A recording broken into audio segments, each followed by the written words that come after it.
here. Swung by the parents' house and got the freaking Rhino ramps, Walmart special. We're gonna be putting these under the front, just to get the front off the ground so I'm not messing with jack stands under there. I feel like that might be a little safer, who knows. Safety first, sacrifice teamwork for safety, I always say. I got a helper, we're gonna get this thing out. I'm gonna jack up on the frame, slide these under, and then we're gonna get the back up and get them on the jack stands, climb underneath there and see what we gotta do. Sam claims he's already done it. Yeah, it was the exact same thing, except on the 1500, you don't have to raise it off the ground because you can just... Yeah. So one more step. Get a truck. It's quicker, not a car truck. And one thing. We had to put the front right ramp backwards so that way there'd be enough room for the transmission to slide out. We were questioning if we were going to be high enough to be able to slide it out underneath the El Camino, but if that other ramp was sticking towards the jack right now, it definitely wouldn't, so we went this route. Well, it might not be, well, the transmission's going to come out either way, it's just, will it fit underneath the vehicle? It's not going to fit underneath it. All I know is that looks sketch. Oh, the block? Yeah. Yeah, you're fine, just keep going. So we just repeat the process on this side. We put the ramp facing the back of the vehicle. No reason in particular other than we don't need the transmission to come out this way. I was a little sketched out by the block, but that's why I work with a buddy, because any doubt I have, he says, I'll be fine. So we get the rear end on jack stands. I left the jack underneath the differential for safety. Like I always like to say, sacrifice teamwork for safety. So your next step after getting your vehicle up off the ground, if that's what you need to do, would be to remove your drive line. You're not going to be able to get the transmission out with that attached. So it's just 4 bolts, nice and easy. I worked through these cobwebs and get it done. We decided to drop the transmission pan so we could see if there was any signs of what was going on with the transmission. The Turbo 200 has 11 bolts, 2 in the back, 4 on each side, and 1 in the front. We loosened them more in the back than in the front to get a controlled drain. After the draining slowed to a stop, we dropped the pan to see the car. This right here is a magnet. It sits on the bottom of your transmission fluid pan. And the reason you have a magnet there is so that if you have any metal shavings, they'll stick to the magnet. Now you see that shiny metallic?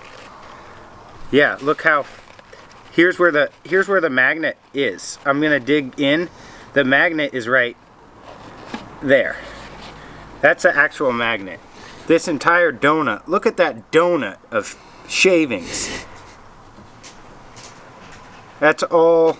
You see how it's like a gray, like you can see right there the spike, the little spiky things. Look at all the spiky things. Oh, that's not a good sign, by the way. That's like that's an incredible amount. Typically, you'll have maybe a little film.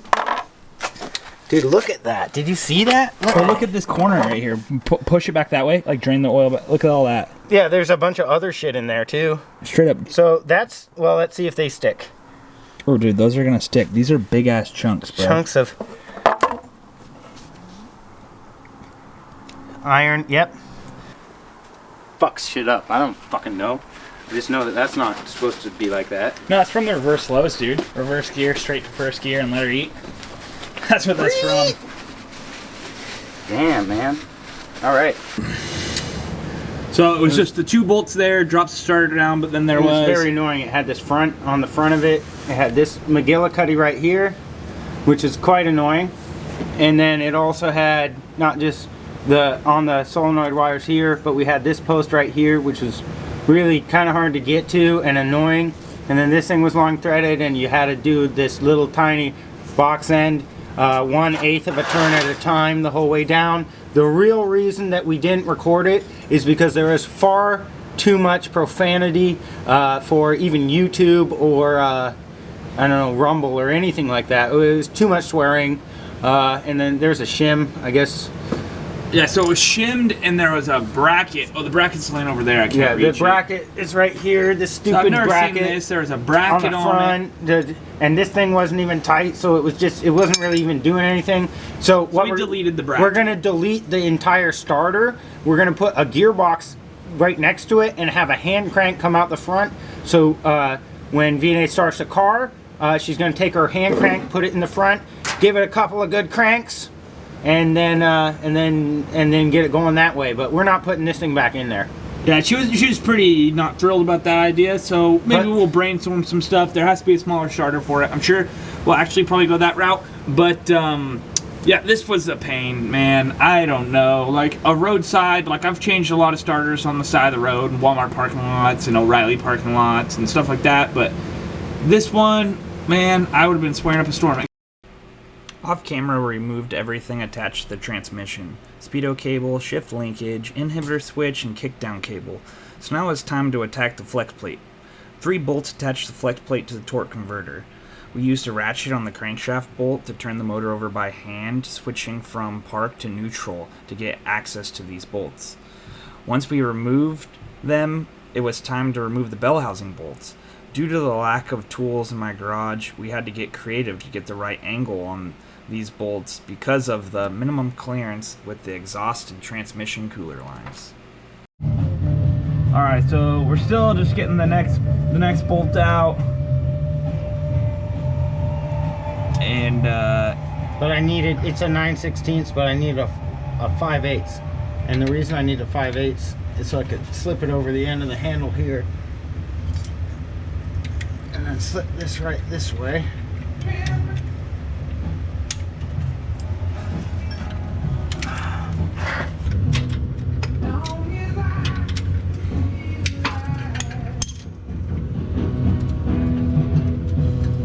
Yep.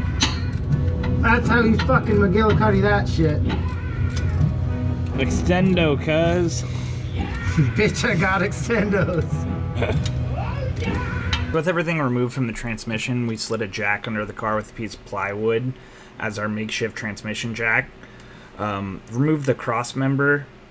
The only thing that was holding us back at this point was the transmission cooling lines, but as you can see, the exhaust has been molested on this car. There was aluminum foil with baling wire wrapped around the EGR tube going into the cat. So we decided just to do the right thing and do a cat delete. We unbolted the front pipe from the manifold on the passenger side, 3 bolts, 2 of which cooperated. The other one took the easy way out and snapped.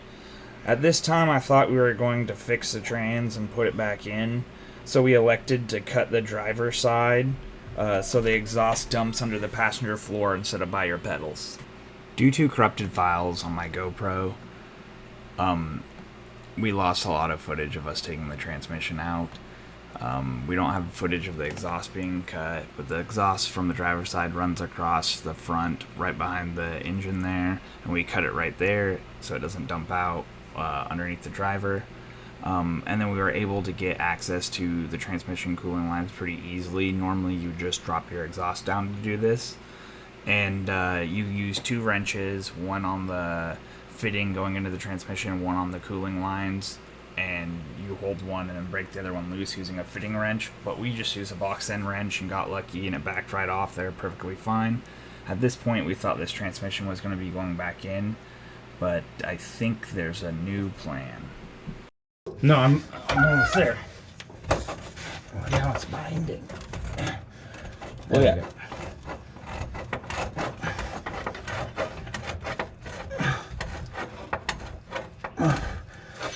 Oh.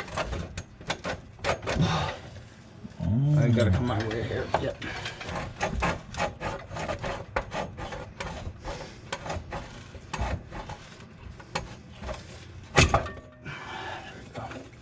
Alright.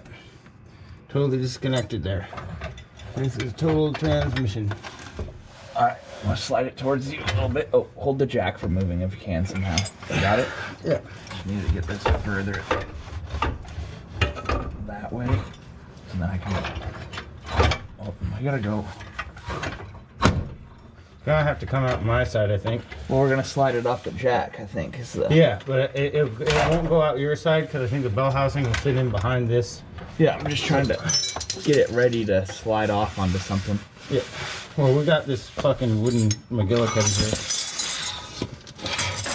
Is that about the right height, do you think? Yeah, let's just pull this plate here. Let's just set it down on the ground on this particle board. Let's just pull the particle board off the jack. Well, I don't want the transmission to just drop down. Well, I mean, it's gonna be sitting right on here, on this wooden thing. Just try to particle board. nicely set it on the ground. If you just pull the jack out, it'll be sitting on this particle board. Well, it's gonna drop. What do you mean? No, we're gonna slide it out. I'm not gonna walk it.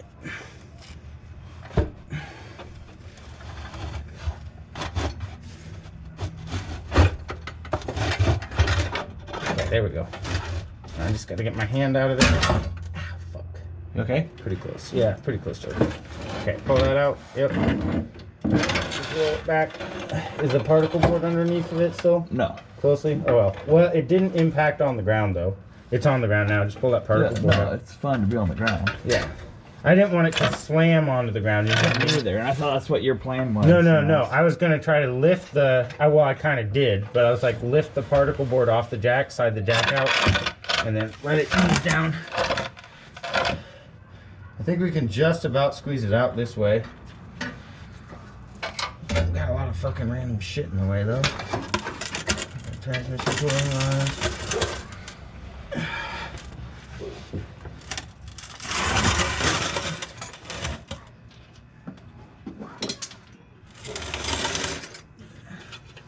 That's fucking deleted.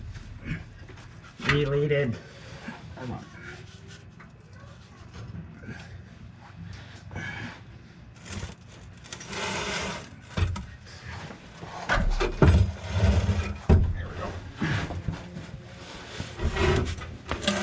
Reduce his head. Just enough for him. Okay, so we've gotten the transmission removed. I'm out here in my garage. Just a quick thing real quick is I know the videos haven't turned out the best. I'm missing a lot of good content that I'm not filming, and it's because I've gone into this with the idea that I'm going to just turn the camera on. I'm just going to do the project, turn the camera on, record as much as I can, and it's going to turn out perfect, which I've came to realize that doesn't work. I got to look at it like a director directing a movie or something.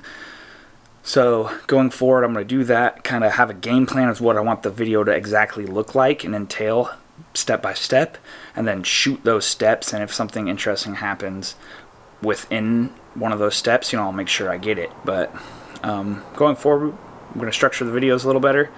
I've realized just turn the camera on, I get way too much stuff, way too much to edit through. It's taken me too long. It's a pain in my ass, and quite frankly, I'm missing a lot of stuff because corrupt files on the GoPro. I don't know if it's overheating while it's recording because I have it on for so long.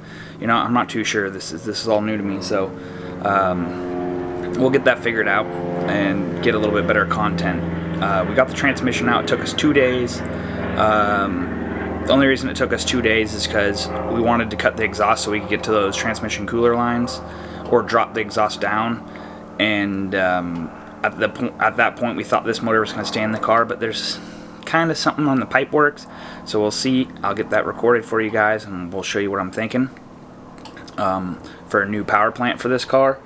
But it doesn't sound like this motor's staying in the car, and it doesn't sound like this transmission is going to get rebuilt and put back in. It has 11 pan bolts, and it, you know, as far as I know, that's a turbo 200. So if you know, let me know. It's definitely a turbo something. It got the Turbomatic plaque on the side with a serial number. I tried to look it up. I couldn't really find anything that but here's the placard, if that helps anyone. So the placard says Turbo Hydromatic, made in the USA, C074, and there's a 5 over here, and then it's an 85, which is the year, C5 34259. Like I said, I've gone on the internet and looked that up, and I haven't really came out with anything. So, you know, if you happen to watch this and would be as kind to let me know exactly what it is, that'd be awesome. You know, take it easy. Thanks for watching. If you're here, thank you. I appreciate it. If you're not, you know, you're missing out. It's only gonna get better, you know? It's only gonna get better.